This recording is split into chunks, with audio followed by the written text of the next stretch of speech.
Hello, here we are again. We're meeting again. It's another gorgeous, gorgeous day here in Bakersfield. It's supposed to be, I think it's supposed to be 80 degrees today, Fahrenheit. Let's see, 81. Oh no, 79. It's changed to 79, but it's just beautiful outside. Um, my name's Suzanne Bryan, and this is a live stream in relationship to a tutorial that I'm doing. It's called ITAG Set In Sleeve, or ITAG SIS, abbreviation for Set In Sleeve Sweater Tutorial. It's a swatch to sweater tutorial. It's not a pattern, it's a tutorial. And anybody can watch this, and there's going to be lots of things to learn. You don't have to be doing the tutorial to watch. So let's get started. Let's see who's on here. I always love seeing who's showing up. Elaine Homestead from warm Georgia. I wonder how warm it is. Is it warmer than here? And Nick Scuba from the UK, and he's making a nice cup of tea. I have a big cup of tea. It's in a beer mug, but it's really tea. Sophie from Austria, Sue McVicker, Sheila Orienter from Connecticut, Marie Tobita from New York City, Christine from Michigan, Elizabeth Nielsen from Sweden, Jerry Rossiter from Michigan, Susan from Newcastle, Washington, Barbel from Styria, Austria. Hello, nice to meet you. Carolyn Finnerman from Oregon, Chris Hoffman from Indiana, 37 Vega Lira from California, that's my mailman, Lynn Annabal from British Columbia, Duke of Nico from Memphis, from muggy Memphis, must be humid. What's the humidity here today? We don't get a lot of humidity. Today the humidity here is 23%. It's just lovely, lovely, lovely live. And Claudio from Berlin, Jeanette from North Carolina, Amy Hazuga from New York City, Bradley Trahan from Peachtree City, Georgia, Kelly Mycat from New Hampshire, Catherine Cottonella Combined from Germany, Berlin, Lori Winterfeld from Minnesota, Francoise from France, SJM Clarty from Calgary, Judith Andres from Florida, Arlette Garcia from Ontario, Belinda Drabble from England's smallest county, Rutland. How fun. And so on and so forth. Welcome. Welcome, everybody. Be sure to give me a thumbs up. And I have been on a mission. I'm trying to reach 100,000 subscribers on my YouTube channel. So if you, by chance, I'm sure all of you are subscribers. But if you know anybody who's not a subscriber, maybe you could clue them in a little bit. So what we're going to talk about today is refining the sloper, and I have some awesome, awesome, awesome stuff to show you. I have my friend Jackie, who is going to be our model. Jackie? Yes. And she's going to come in here, and I'll talk as I'm showing you, okay? Let's see. She's going to come in here, and she's going to stand over here. So this is her sloper. Let's come up a little bit closer. And because you don't need to see down here. What we need to see is up here.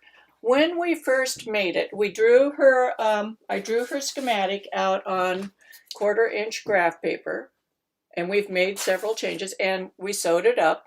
And right off the bat, we felt that the shoulders were too wide.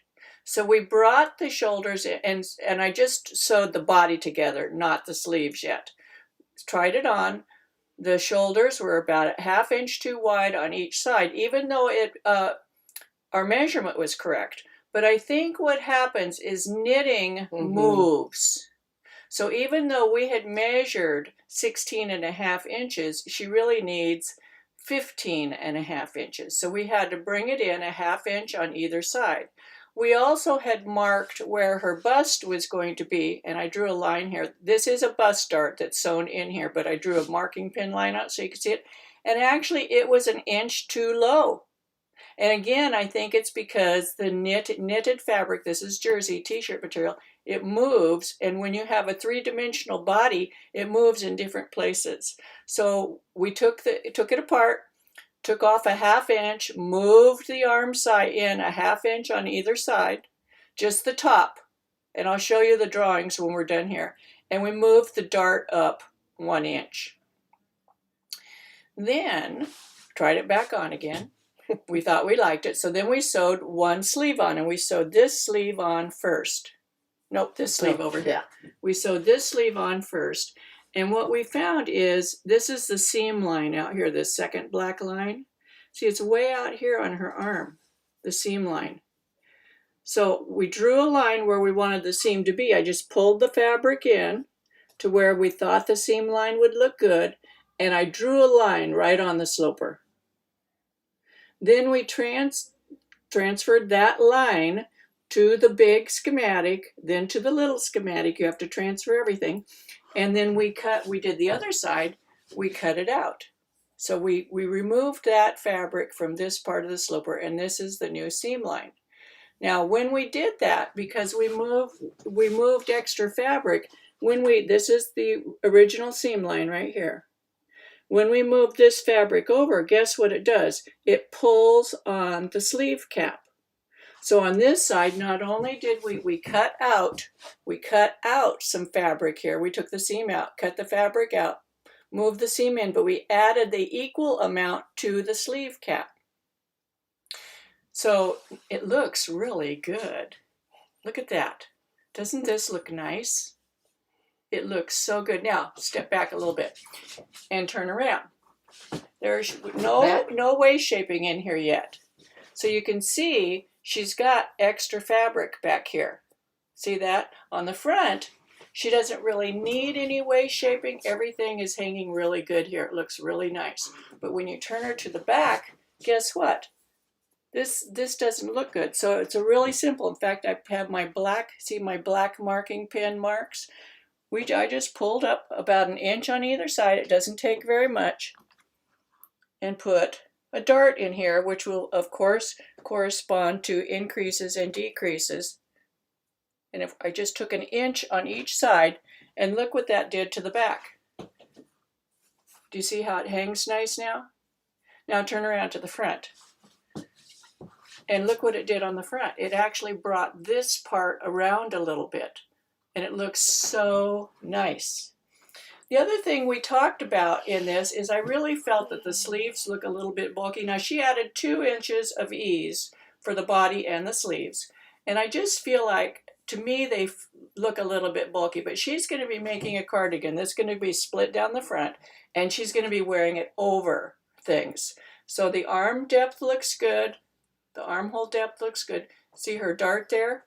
It looks really good. That's the dart.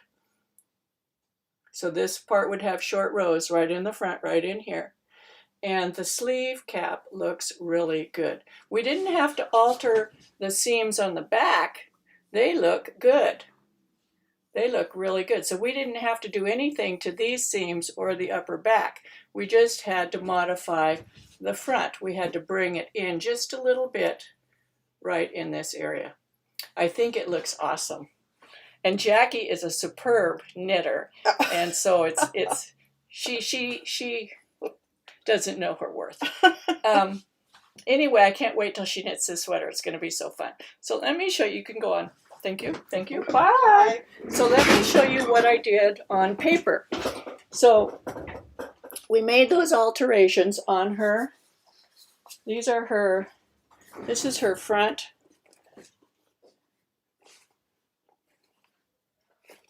Her front life-size schematic, and you can see here where I copied that line where I drew on her sloper. I just copied it straight to the schematic, and on this side I cut it out. I wanted you to see the difference. So over here it's already been removed. Here it's still there, but we can see how much was removed. It wasn't all that much, but it makes a big difference. So then I had to take that and also put it on the schematic. And we'll look at this under the camera in a minute. So on the sleeve cap, we also had to make some changes. So here's the original sleeve cap. And she has a sleeve cap that's different. This is the front, and this is the back. So you can see this piece that we added right here is equal. It's equal, excuse me, to this piece. They match perfectly. So if you take something away from the front, you're going to need to add it to the sleeve cap. Any questions on any of that? Let me show you the little drawings now, what I did, the different phases. So we actually went through 3 phases with her sloper, but I think it's looking really good. So this was the initial. The black lines are what we started with.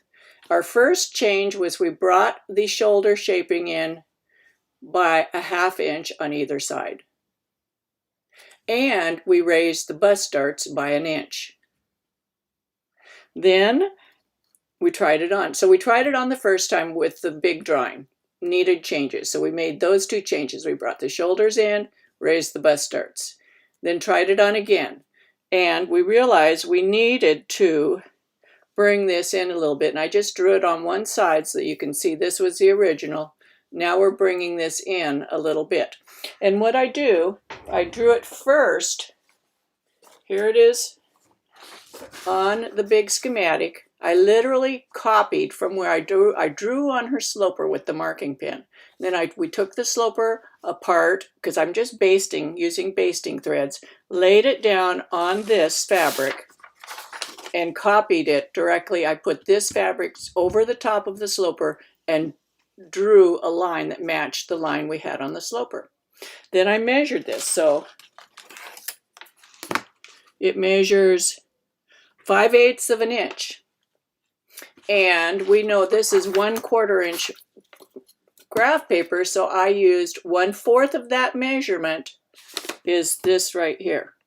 And I drew it on here. It starts 1 square down and 2 squares up. You can see it starts 2 squares up right here, almost 2 squares. So I came 2 squares, almost 2 squares up and started it right here. I just match it and drew it in here. And you can do the same thing with the neck. Now her neck fits really nice. We like the neck.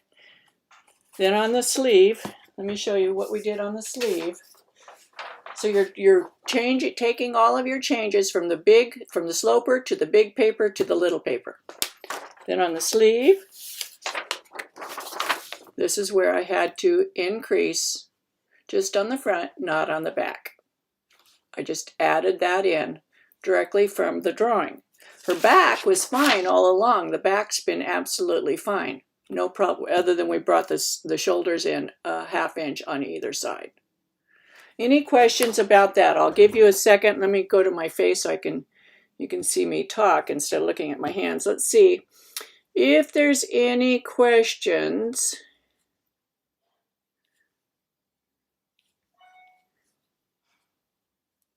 It's so nice to see everybody following along here.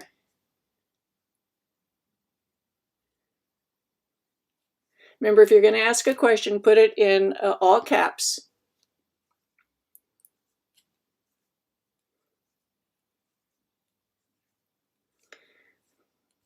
I'm scrolling down through the comments. Question. Can, when you adjust her bust line, do you need to cut a new fabric for the sloper?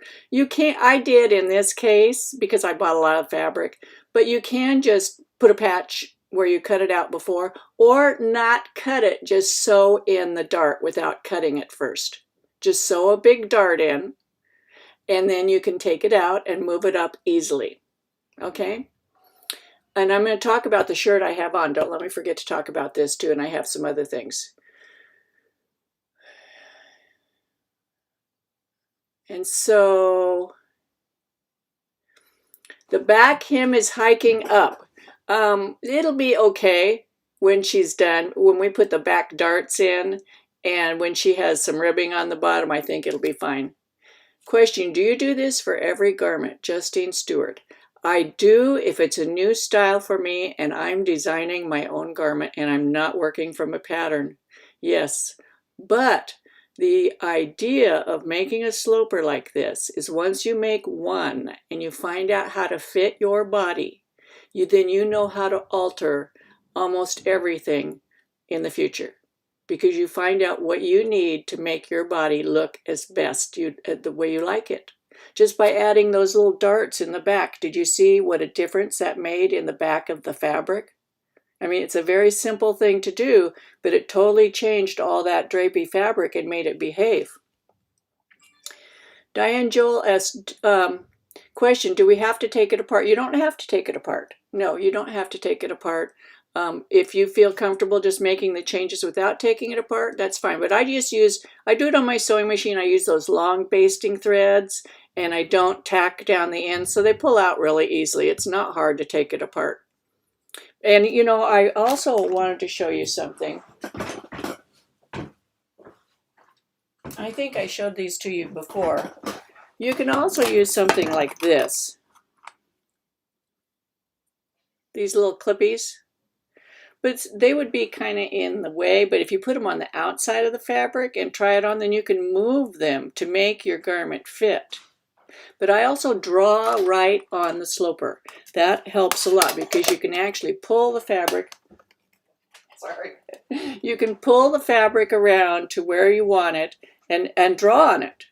And then you can use that for transferring that information to your,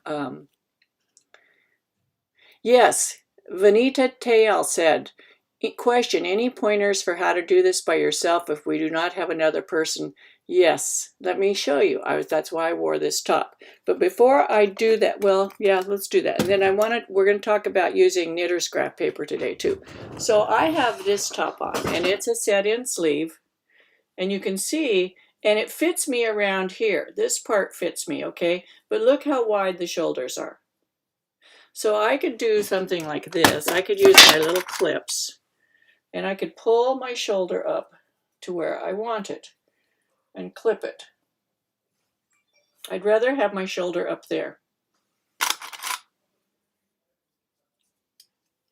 Here's my seam way down here.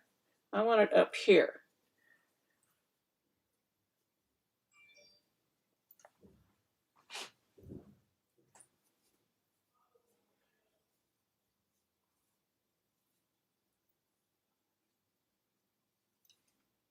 I like that better. Do you see? Now what happens is I have all this extra fabric here. Do you see that? So I can just pull it together. I can pull the sleeve, and I can kind of make a line where I want it to be on the front of my body. And that's what I did on Jackie's. Just pull this over here to where I want it to be and keep clipping it.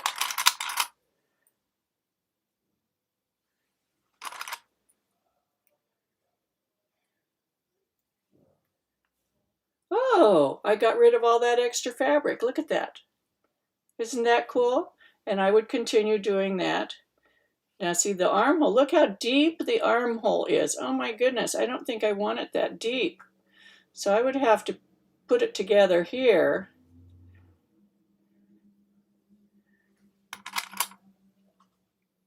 I can't reach under there right now, but see, this over here looks good. I like that. This also could look a lot better. Let's see.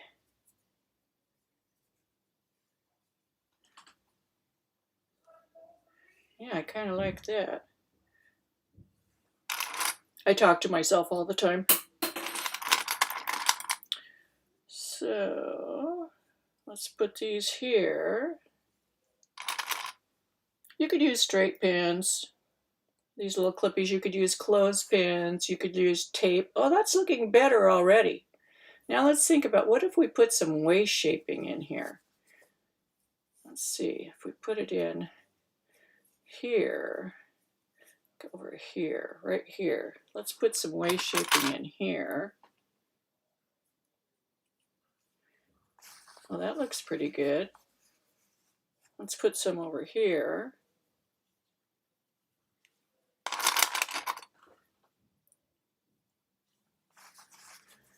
Maybe a little bit too much. It's making my fat show.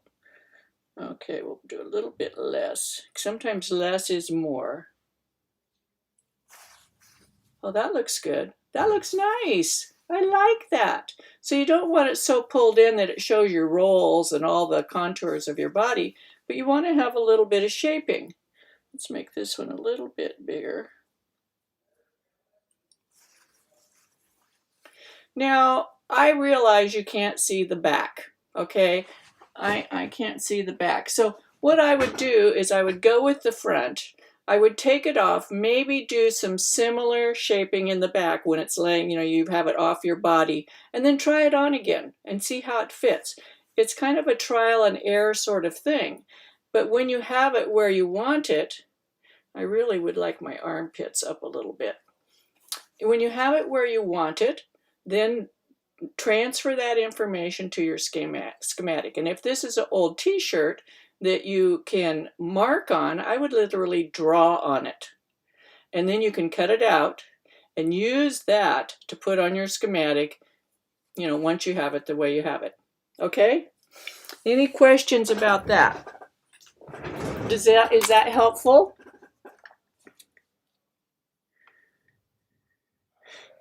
I'm noticing all the sloper pictures seem to have shoulders that are a little too wide. It's up to the people how they want their shoulders. But like on Jackie, what we found out, because when I measured her, she was 16 and a half, and I've measured her many, many times over the years, and she's 16 and a half across the shoulders. But when you put knitted fabric on your body, guess what it does? It moves. So for a sweater of knitted fabric, we need to move the shoulders in a little bit. For her, we moved it in a ½ inch each size. We changed her shoulder width by an inch. And it looks way better. Way better. Before, it looked just kind of like this looks. It kind of hangs off your body on either side. And it looks sloppy. Oversized. Like I'm wearing somebody's shirt that's too big for me. But it's the size that I need to wear to fit my bust. And this is where manufactured garments are like this, but we're making a custom knit sweater. And so you can make it however you want once you learn how to do this. Okay. Did you see just what making a little difference does to how it looks on your body? So what I want to talk about now is we have this graph paper. I'm going to use the front. I'm going to go to my hands. Okay, so this is Jackie's front, and the real is the blue line here, and we moved her bust start. So what we're going to do is we're going to talk about how do you use knitter's graph paper. So there's two kinds of knitter's graph paper, and I'll show both of them to you and tell you my preferences. This one's out of Vogue Knitting. This book right here, let me show you the book. This is the newer version, but the older version has it too. Vogue Knitting, the Ultimate Knitting Book. Okay? In the back, it has lots of pages of knitter's graph paper that is life size. And they have, for example, see it says, you pick out your stitch and row gauges is 5.75 stitches and 7.5 rows per inch. And each one of these areas on here, here's 6 stitches and 8 rows. I'm using, as the example, 5 stitches and 7 rows. So you can see that they have 1 inch squares. These squares are 1 inch by 1 inch. Exactly. 1 inch by 1 inch. But there's 5 stitches, 1, 2, 3, 4, 5, and 7 rows, 1, 2, 3, 4, 5, 6, 7. But it's still an inch square. This knitter's graph paper is not like this, and this is what you see commercially a lot, and they're not squares. And so this one is 40 stitches and 50 rows wide, 50 rows tall and 40 stitches wide. So it's a 4 by 5. So it has 5 stitches and 1, 2, 3, 4, 5, 1, 2, 3, 4, and 5 rows tall in this little square. But the square is not an inch. In order to get an inch, the square needs to be like this. And to me, that doesn't even look like a square.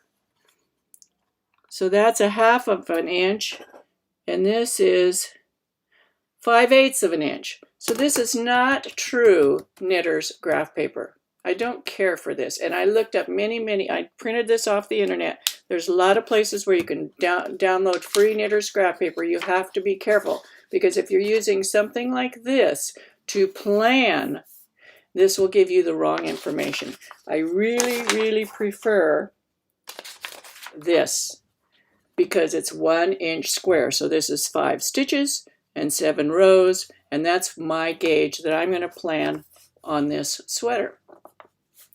So here we have squares, and these squares we can just transfer them over here. For example, let's do the underarm.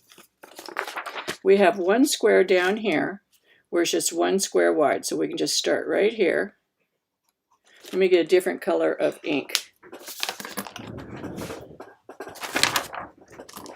Let's see if you can see this. So we're going to have that first part of the underarm is just a straight line. And then we have where we go over 1/2 a square. So we're going to go 1/2 a square straight. We're not paying attention to the stitches. We're just using the squares. Right here. And then this curves up across the corner here. So we're just going to freehand a curve. The next square, it's going across this part of the square, like this. And then we go across the corner here. We're right here. And then we're going to go up here. And I'm just copying this onto here. Do you see? I'm not making any decisions yet. And we'll just work on this area here because you'll get the idea. So now the next thing we have to do is figure out, for me, I like to figure out which are the right side rows and which are the wrong side rows. So we know that these stitches are going to be bound off here. And they're going to be bound off, if this is the right side of our fabric, those stitches will be bound off on a wrong side row. So we now know that gives us the beginning point. This is a wrong side row. And so we can mark all of the wrong side rows. That's very helpful. That means that over here, that these are going to be right side rows. We'll mark them here. This is going to be right side. And I like to know which are the right side and wrong side. Can you see this okay? I think you can. So, this is a right side row. So we would work over to here, and then we're going to bind off 1, 2, 3, 4, 5, 6, 7 stitches. Bind off 7 stitches.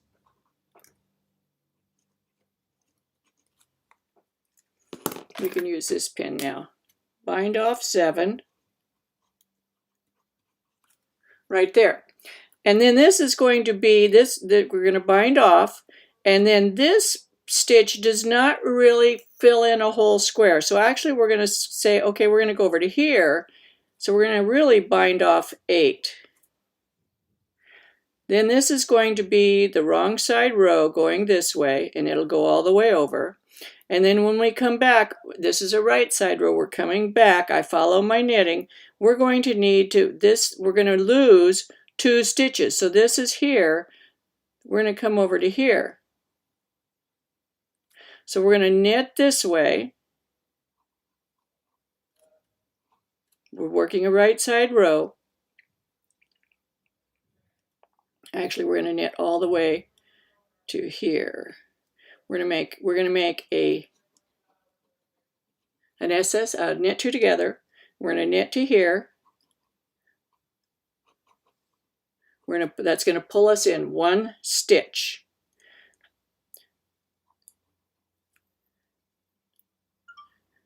And then we're going to go up here. We're going to go this way, and we're going to work. What would we do on the other side of the fabric on a wrong side row to make my decrease lean to the right? What would we do? it would be a purl 2 together. So that's a purl 2 together. This is a wrong side row, so we're working this way. Then I come back over here, and I need to decrease 1 stitch in. So this is going to be another decrease. And then we're going to work across. We're going to go this way. We're going to come back. We need to decrease again. We have a decrease here and a decrease here. Every time we decrease 1, we bring this in 1, and we're making this stair-step edge here. You see that?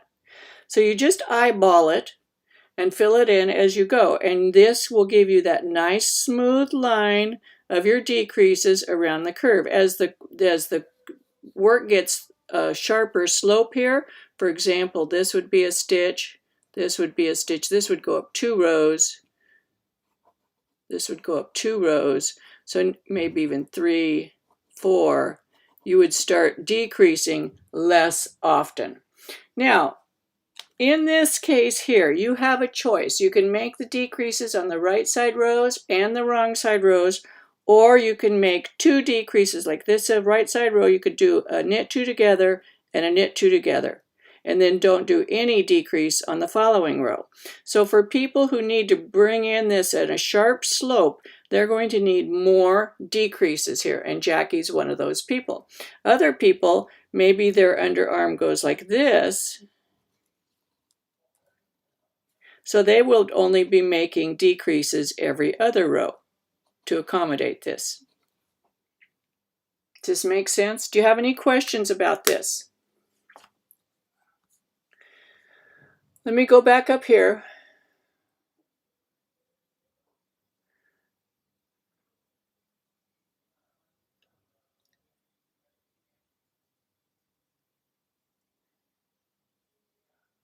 Let me go back up and see. Okay. Susan Marie says, question, how would you handle taking in the back on the sloper when knitting the garment? You're talking about, okay, so that's a good question. Let me get some more paper out here. So you have several ways to do waist shaping on the back. Are you talking about waist shaping, or are you talking about the garment being smaller altogether? I'll wait till you answer that before I move forward. Joan Miller, question, how will I know that my knitted fabric will stretch just like my sloper? You want to make your sloper out of t-shirt fabric. It's jersey. And I get cotton. I don't buy the rayon or the spandex or any of those things that make it extra stretchy. I just buy regular cotton jersey fabric. You could see, let me go get a piece of it and I'll show you.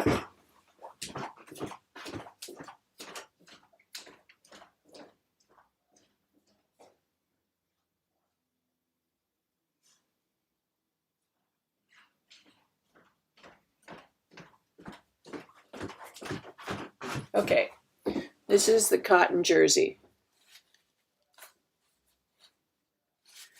It's pretty stretchy. So it will mimic your knitting. Now, so that's a great question. I actually have some swatches here. So these are Jackie's swatches for her sweater. And she's done quite a few doing different needle sizes. Let me make it brighter. And what you do, she put knots in the tail to indicate the size of needle. You knit your swatch. You feel it. Do you like it? Do you like the drape of it? These are blocked. How about the stretchiness? Oh, let's see if it's about the same as this. It is. Look at that. Does not have to be exactly the same. So she's got this swatch with this needle, and then these are all the same number of stitches in rows. This is a bigger needle. See how it's a lot more open and a lot stretchier? And she's got this one. Really big needle. And it's just your personal preference. What do you like? Which one do you like? And there's no right or wrong. You know, where we live here in Bakersfield, it never gets cold. So we tend to knit things on slightly larger needles because we don't need that tight, dense fabric to keep out the cold. So she's been carrying these around with her, and she'll make her choice based upon which one she likes. I think this one for us here in Bakersfield, this one might be a little too dense. And you can see it doesn't have as much stretch. It's less stretchy. But the t-shirt fabric will give you a good idea.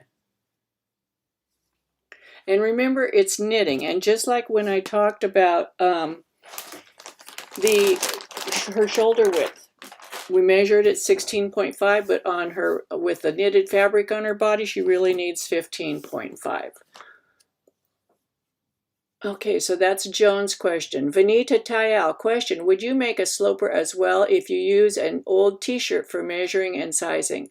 Well, that's making the old t-shirt into a sloper. So you're just using the t-shirt and you're creating it into your sloper. And that's perfectly okay to do. Question, why not trace your full-size sloper? I don't know what you mean by trace the full-size sloper. Well, maybe you're asking, why would you make this little one? Because this is easier to store and keep and use for future projects, because you have your measurements on here, versus this, which is okay. You could just store this if you wanted to, this big piece, this great big piece, you know, it's a big, huge, like a pattern. You could store this too if you wanted to. In fact, what I have set up for Jackie is all these drawings, all of her, everything is going to be in a big Ziploc baggie with her sloper, the actual sloper, the pattern size pieces, and the 1/4 inch. But this one's easier to use for drawing. For example, if you want to design a new sweater, let's say that you want to, let's do this. I'm not going to draw on that. That's her good sloper. But let's say we have her sloper here, and it's the same thing. I'm just freehanding it, okay? But let's say we have her sloper here, and we know the size, right? And let's say we want to put a design on here. Let's say we want to put, well, let's make her neck bigger. Let's say we want a central cable, like a horseshoe cable. We can actually draw it on here. Whoops. I'm telling you, I am not an artist, although I majored in art in high school. So we've got a front cable down there, and let's say we want 2 little skinny ones coming down the sides.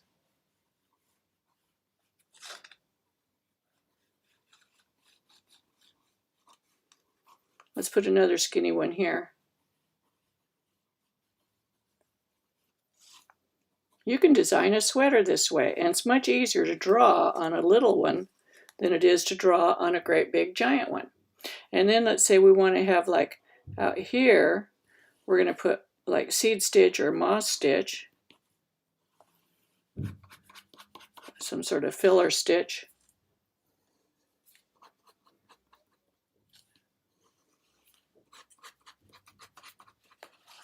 And let's put a bigger cable here.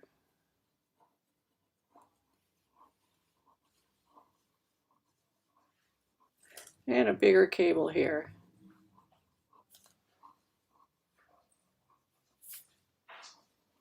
This is how I make my designs in the beginning. I see, does that look good? Is that what I want? You know, this would be very slimming because you would have this moss stitch over here and you have the big design in the front. I could not do that on a great big giant full-size pattern, but I can do that on this little drawing. Okay, let's go down. Mountain Mom, that's Deborah. If you print out graph paper, make sure your printer is set to 100% and not fit to page, otherwise it'll distort. Yes, and I actually double check. Before I start doing this, I double check with my ruler, like you saw me do. This is an inch, this is an inch. The other graph paper, it's not true.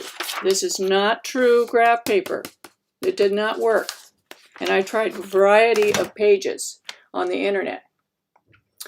Okay, so if you're printing now, but to Marble B question, so you make decreases every row, only if needed. If you have a sharp slope like this, yes, you'll either need a decrease every row or 2 decreases on the right side rows and no decreases on the wrong side rows. So on the right side rows, you would have decreases next to each other, and on the wrong side rows, you wouldn't have any decreases. And this would give you a sharper slope versus, let's see, it really wouldn't look like that. It would look like this. 2 decreases, 2 decreases, 2 decreases. See, it gives you a sharper slope, but that would be the same thing. It would give you the same fabric as a decrease on every row, right side rows and wrong side rows. It gives you the same slope. Can you see that? So it's your choice. And we'll talk more about that when we actually start knitting. I'm going to talk to you about increases and decreases to use for darts, for waist shaping, and things like that, and how you can incorporate that into your stitch patterns. Kay and Tong, well, for this section over and over. Nick, question, how do you use other types of knitter's graph paper? How do you use other types? These, I don't use them. I don't like it. It's too confusing. You could use this just, like if, let's say you were doing a stranded pattern and you wanted to, you could fill this in for your design, but it's not true to scale. So, if you wanted to make these little designs and you were doing stranded knitting, you could do something like that with it. You could use this for that type of thing. But for creating shaping in your garment, you need true to size relativity. So these need to be an inch square. So I have 5 stitches equals 7 rows because that's what my gauge swatch is, okay? Suzanne, yes, waist shaping. So let me show you. I love waist shaping, okay? So we'll use this one. There are so many things you can do.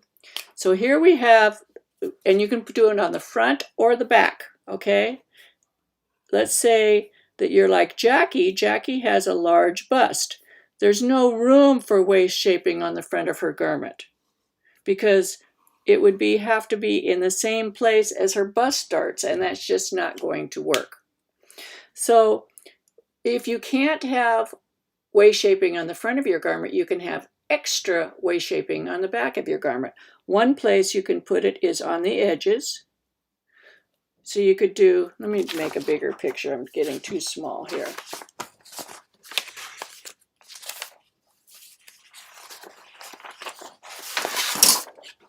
Okay, let's start up here. So we're just going to talk about the waist, okay? I'm not going to draw the shoulders in. This is the lower body. The arms go up like this, okay? So one thing you could do is you could bring this, if this is the level of your waist here, you could bring your fabric in 1 inch here and make it go like this. 1 inch here. So this, if you were knitting bottom up, these would be decreases.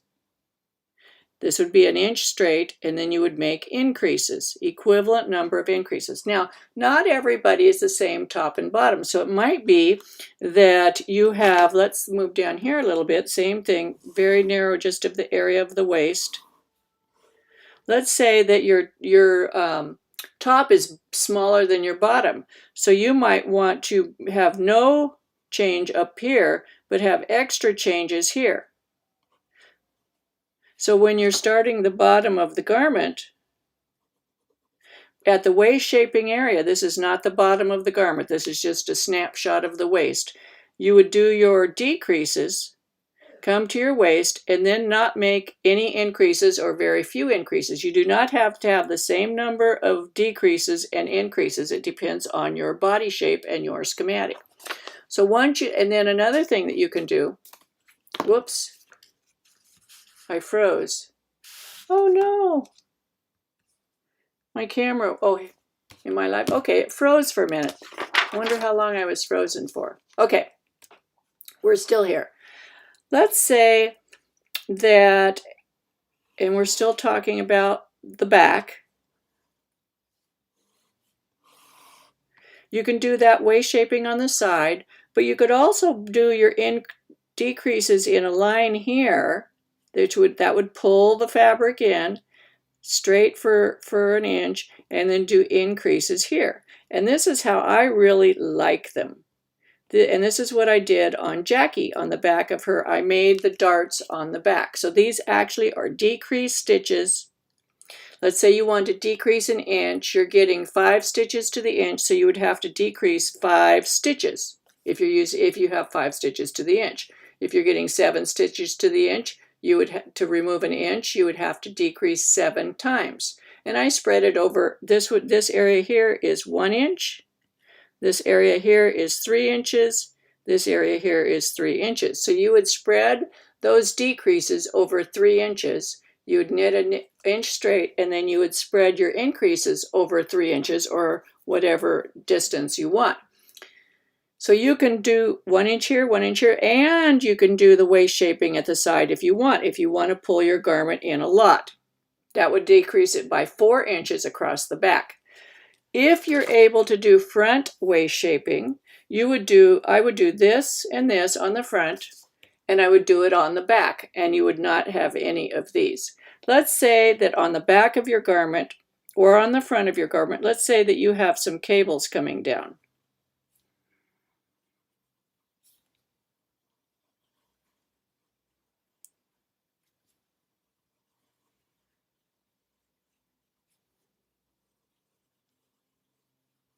Do you see I have the spaces here?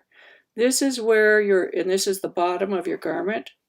You could do some decreases inside the cables, between the cables. This is not a cable. This is a cable, and this is a separate cable, and this is reverse stockinette stitch in between.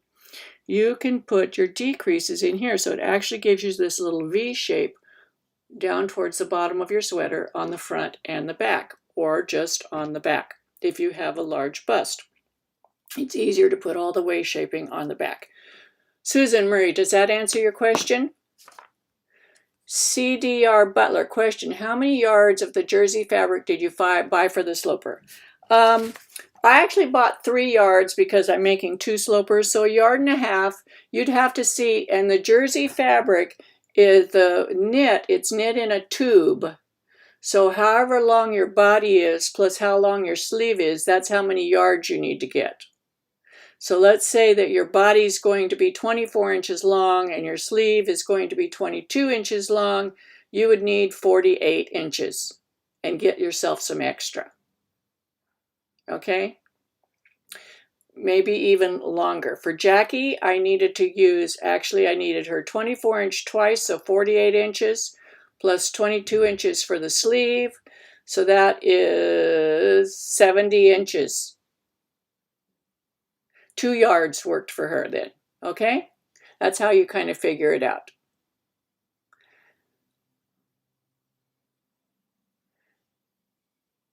Diane Eddy said, men's XXL t-shirts from Walmart, cheapest jersey fabric anywhere. Exactly. It was hard, and Kayan says it's hard to find it out without spandex. It is hard. In fact, the only fabric they had that was 100% cotton was that gray fabric. I had to search through at the yarn store, the fabric store to find it. But t-shirts probably are less expensive. Question, why not transfer to the knit graph paper from the full-size sloper? You could do that. If you feel comfortable doing that. I think that what the advantage of having this, and then why I use it, is because of the 1-inch squares. So whatever's happening in this square, I know that I transfer that information directly over to the corresponding square over here. If I know it's going through just the corner of this square, I can't see it through here, just the corner right here, then I know on the square over here, it's going to just go through the corner. This is very, very helpful. Otherwise, you're freehand drawing on here. Trying to reduce something from 1 inch to 1/4 inch, you really need the 1-inch squares. Now you can lay your sloper down here and mark it, and that's what I have done. For example, see here, we initially had the armhole, the arm side out here. We changed the sloper. I laid the sloper down here and copied the shape of it to this. I did the same thing on the other side, and I cut it out already, but I wanted you to see the process here. Then you can copy this little square over to your 1/4 inch. It's much easier to do that. But if you feel confident just transferring it straight from the sloper, go for it. The Knitter's Graph paper I got out of Vogue Did Knitting. This book right here. I copied it on my printer.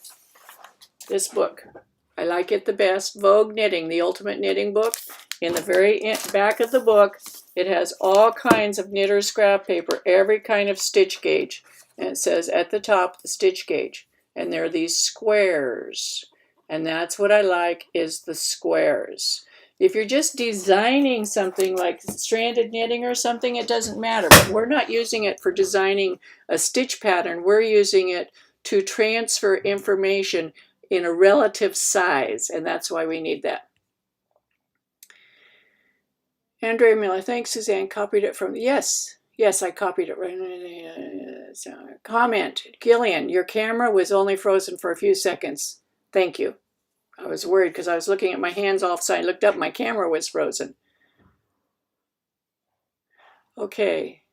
Susan Marie, question. Yes, so I answered her question. Great. Thank you, Susan Marie. Question, if you have a cable coming down just one side of center, do I need to compensate for this on the other side with waist shaping? No, and that's a great question. That's a great question. So let me get something out here, just a second.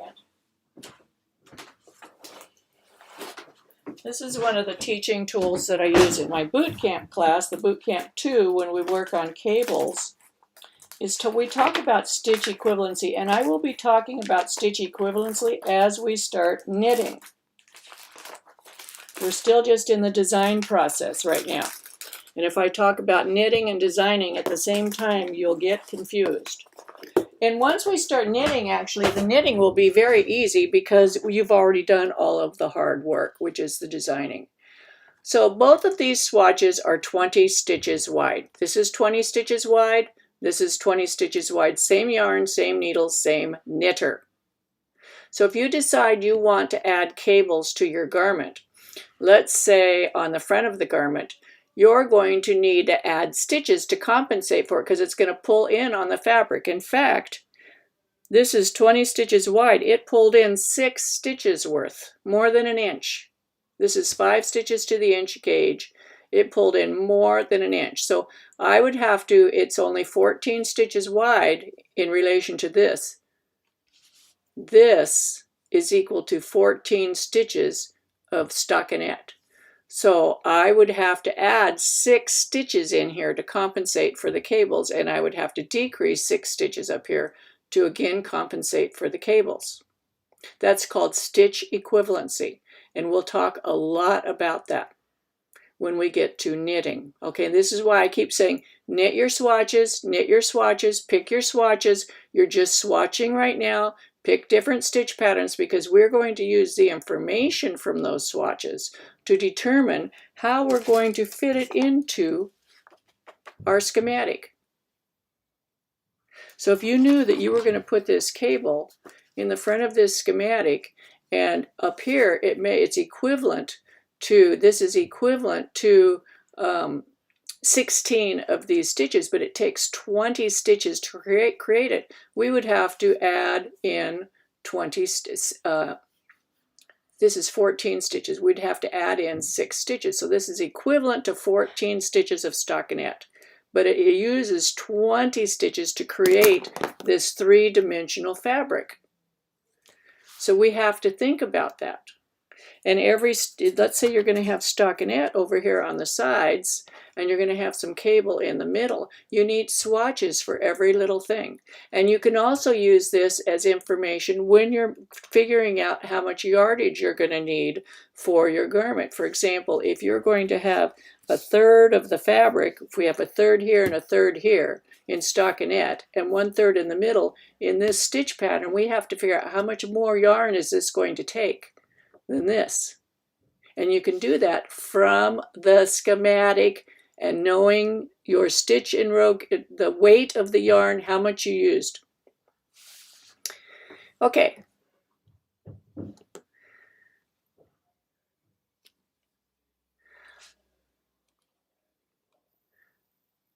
Vanita, question, can you share the information and purchase links if possible for all the different papers and materials, clips, knitting, graph paper, slopes material, 1-inch paper, etc.? I'll do that in the description of the video once it is recorded on YouTube, okay? Vanita, Susan Murray, I purchased 1/4 inch graph paper at the office supply store. I have a supply of the clips and from a quilt shop. Amazon may have some of these things too.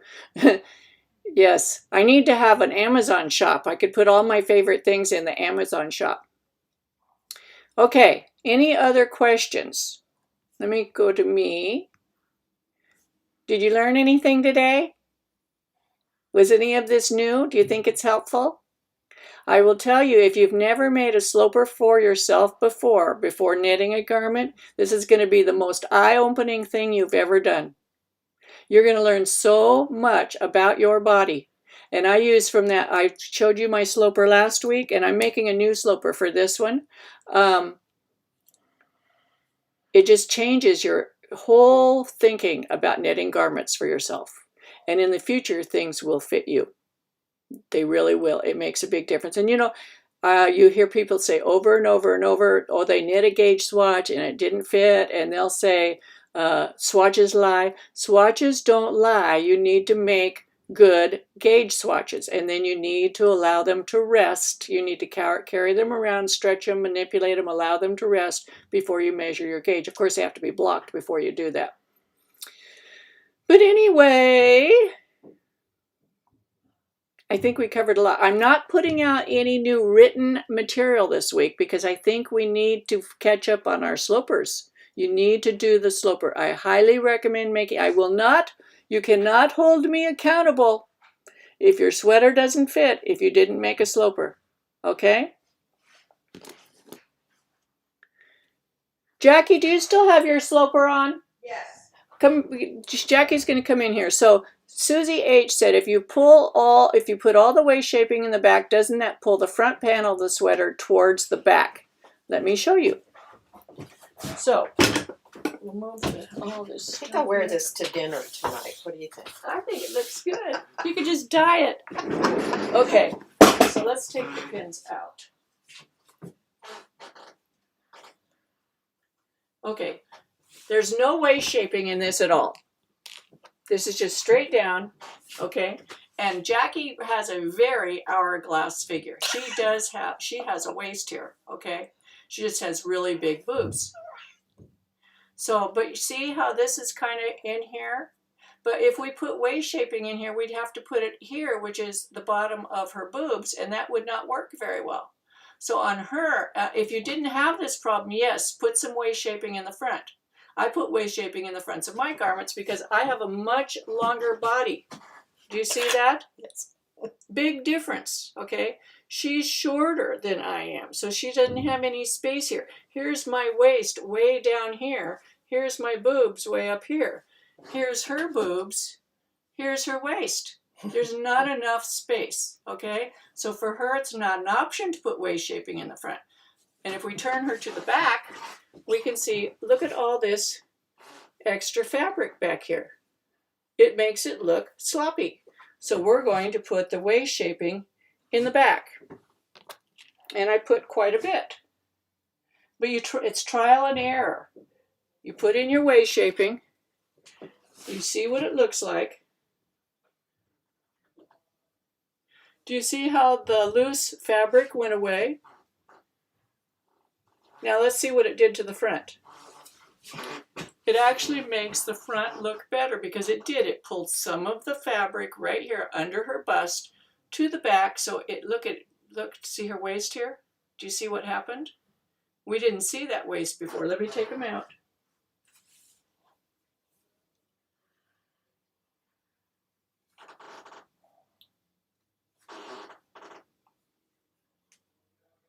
Let me put them back in. Watch when I put them in.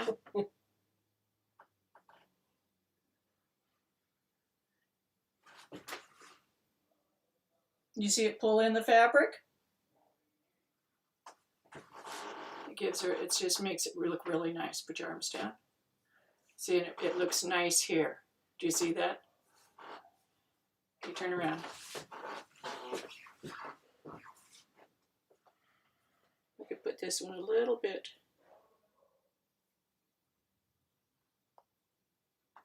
I have another friend who is also very short-waisted, who doesn't put waist shaping in her garment. And we did this on her, made her look taller. She's really short. She's so short that when she stands up, you think she's still sitting down, okay? But it made her look taller to add that waist shaping. It did. And she's a very straight up and down, very short, straight up and down. But the waist shaping in, all of a sudden, it made her look taller. Thank you. Let's take these out so you don't poke yourself. Okay, I'm about ready to wrap up. If you can change if you want. Thank you. I will. Did that answer that question? Yes. You know, I have such wonderful friends that they volunteer to do this. And, you know, not anybody would just do that. On Jackie right now, the back looks a little shorter than the front, yes. But we will correct that. What did Susan Marie say? I can't put waist shaping on the front pieces of my teddy bear sweater. He's quite short-waisted. Have any of you made the teddy bear sweater? I put that in there so that you could, you know, just learn the function of the sleeve caps and the arm size and all that, and get an idea. They're really fun to make. Here's mine. I've got 1.5 sleeves done. Isn't it cute? Oh, well, nope, that's my raglan one. Where's my teddy bear? Where's my blue one? Well, you're not going to see it. I don't know where it is right now. I think it's in my binder. But I made one with set-in sleeves too. Okay. Question, if we do not have bust shaping, does it still work? Yes. I'm not going to put bust shaping in my new one, but I am going to put waist shaping in it, okay?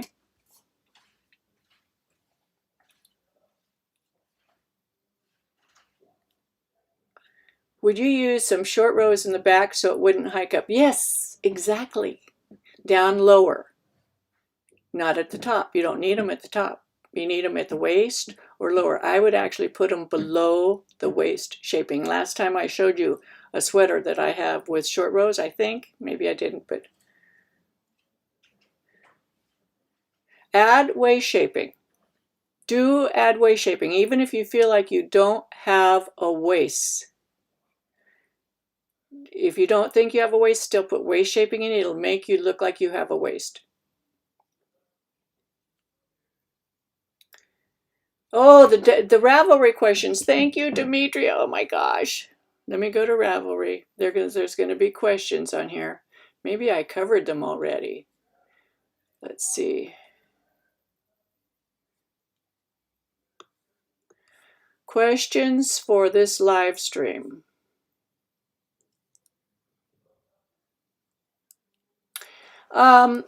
So let me look here. Let's see where she cut it off. Okay.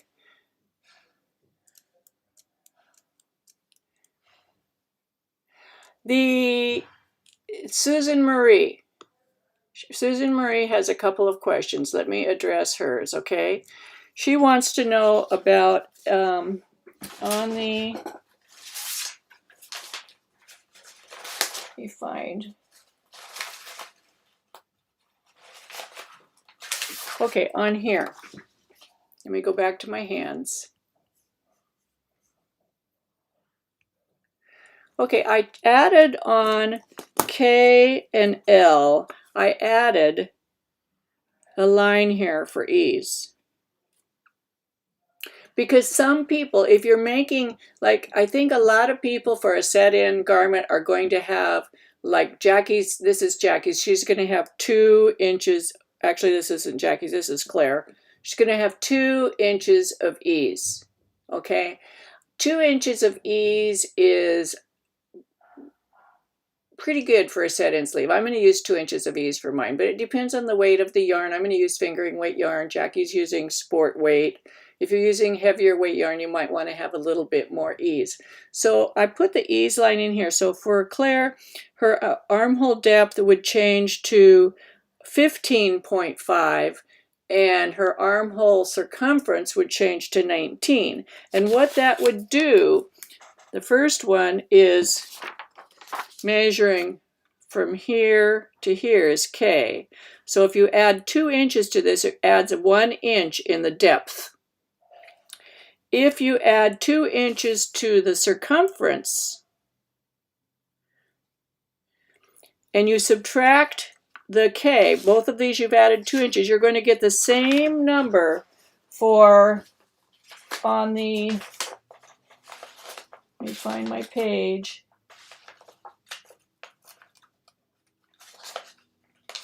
On this worksheet here, your answer here will be exactly the same. It's not going to change that answer. So that is your underarm width. What it's going to do is lower this by 1 inch. And what that does is when you go to set in your sleeve, create your sleeve cap, it allows you to make a taller sleeve cap. For some people were finding that their sleeve cap was looking like this. Those people are people who have a shallow arm depth compared to their arm circumference. So for those people, they need to add the 1 inch or about that much to the depth so that it gives you a long, this section here will be 1 inch longer, which it allows it to come up here and gives you a taller sleeve cap. And I keep telling you, I'm not an artist. Does that make sense? Okay, so that's for Susan Marie. This is from Nadja Strobe. Suzanne, could you go over some general principles regarding hip shaping and how it relates to any waist shaping? And I think I did that. So if you have, let's say I'm running out of paper here. If you have, let's say here's your schematic and you have wider hips, then yes, you would do less upper waist shaping. Here's your waist. But you would do more waist shaping down here and less here, and I talked about that earlier. This is Susan Marie again. On page 27 of the 322-21 file, you define terms in example A and B, and you seem to be defining half of the chest circumference plus ease as C. Is this a typo? Let me look on page 27. I did not get a chance to look at these in advance. Let's see. And it may not be page 27 anymore, but we'll see if I can find that.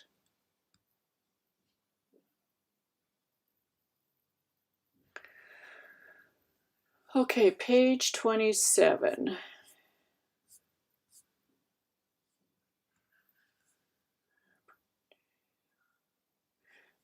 C.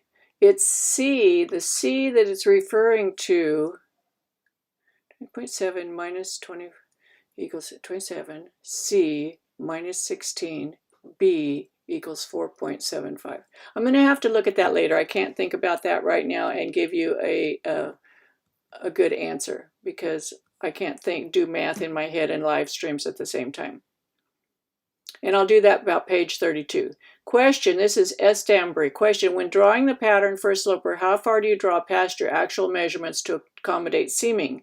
It depends on how wide of a seam you want to create. If you're a seamstress and you're used to using 5/8 inch seams, you would draw out 5/8 inch. But I did not put selvage seam allowance on these pieces. These are actual size pieces. But when I cut out a 1/2 inch wider. So I allowed myself a 1/2 inch for the seam allowance. It's up to you what you want to do. I like these big pieces because as you're knitting your pieces, you can actually lay it down on this bigger piece and see if your gauge is staying true, because it should fit this as you're knitting. It's a way to double check, and you can use it for checking lengths and all that kind of stuff. Question, this is Deb MCC3. Question, can you review back neck shaping? What would this look like on your schematic? How would we account for it on our sloper? Yes. So let me get the back shaping. Here's Jackie's. Here's her back neck shaping. So here's her front shaping. The back neck shaping. Once you create your sloper, or as I suggested in the written directions, trying on garments and seeing how do you like the back neck. And there's even that, well, never mind. Try them on, see how you like them. Jackie's, we needed to lower it by 1 inch. After we made her sloper, we could see that she needed some back neck shaping. The initial sloper went straight across here. So then we cut out this in her sloper, transferred it to the pattern, the full-size pattern, and then back to this little schematic. It's just personal preference. It's trial and error because everybody's body is different. This is why most people don't write patterns about what I'm writing in this tutorial, because every single body is different and you cannot write a standard pattern that covers all of the variations in everyone's body. So what we're learning here is how to create a custom garment for ourselves. So there are no standards. There are no standards that fit your body. You're creating your own standards. This is going to be Jackie's standard. And then she can alter it as she sees fit. This is from Wire Knitter. Question, I see there's a line for ease for armhole depth and circumference on our measurement chart. What would be a normal range for ease in this area? It would be the same ease that you're going to use for the circumference of your body and the circumference of your arms. So you use the same, okay? Have you added ease to the example arm side drawings we see in our tutorial? If so, how much? And finally, do we need to change our arm side worksheet to reflect this ease? I would only do it if you're having problems drawing your sleeve cap. If you're having this problem where your sleeve cap is too shallow, then I would add ease. If you're not having this problem, your sleeve cap looks fine, then you don't need to add ease, okay? And you'll know when you draw your sleeve cap. This is from Arlumizi. Question, I have a question with regards to the curve on the underarm. From which point on the graph paper I start to measure for the curve and the vertical lines on the arm side on the graph paper. So it tells you in the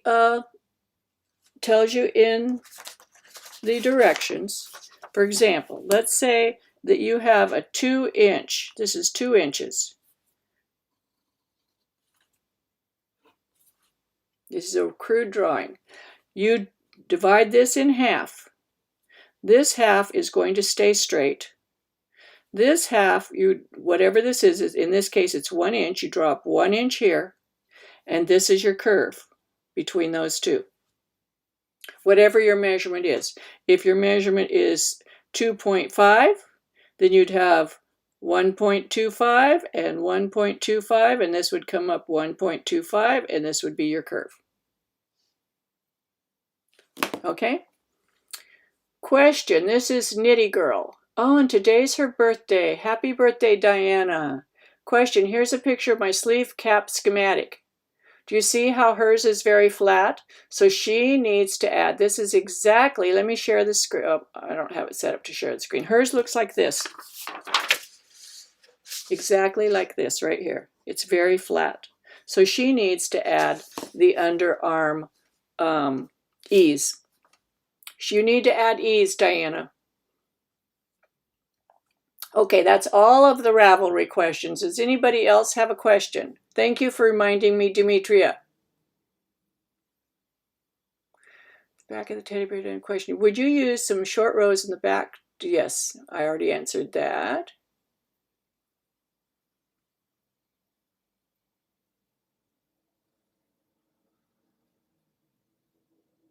Kay and Tong says, thanks for explaining why the E's on K's. You emphasized a few times not to add E's there, and I wonder why you now added it. It needs to be there for the bigger sizes. It needs to be there for the bigger sizes.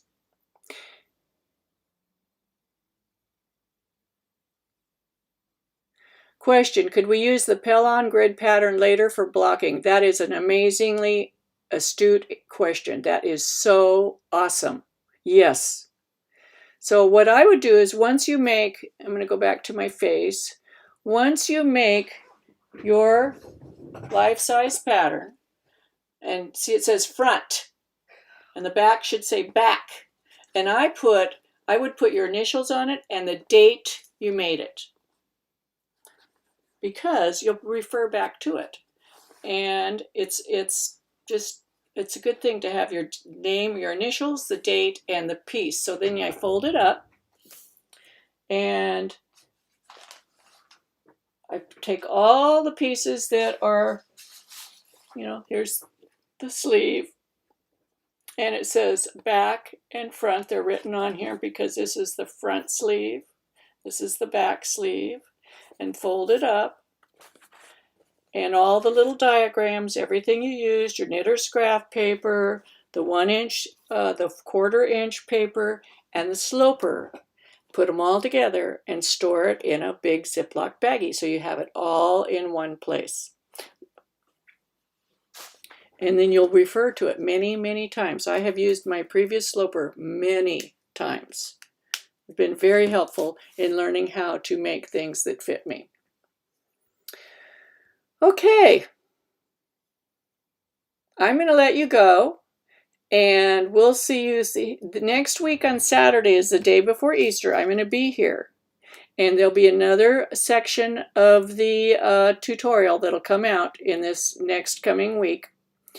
There will not be anything coming out today or tomorrow, because you need to catch up on doing the sloper. Then what we're going to talk about next, because now we've talked about the knitter's craft paper, we're going to actually start talking about what do you do with stitch patterns in the shaping areas. For example, how do you put an armhole shape in lace? How do you put an armhole shape in cable or any other stitch pattern? And you think about it in advance before you actually start knitting.